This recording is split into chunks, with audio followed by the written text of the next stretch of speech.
नूर फातिमा क्या पढ़ रही हो? उसके बाद उसने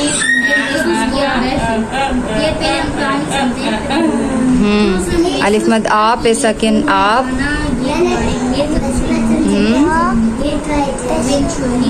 आप आगे अलिफ मद आ नून साकिन आन आन अलिफ मद आ जिम साकिन आज आज अलिफ मद आ मिम साकिन आम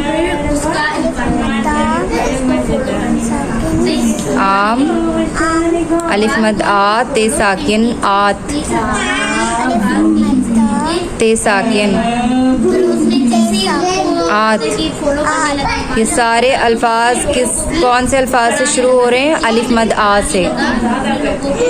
कौन से अल्फाज से शुरू हो रहे हैं? अलिफ मद आ से। ठीक है, चलो लिखो, जल्दी से फिनिश करो अपना, फिर हम इसको मज़ीद याद करेंगे।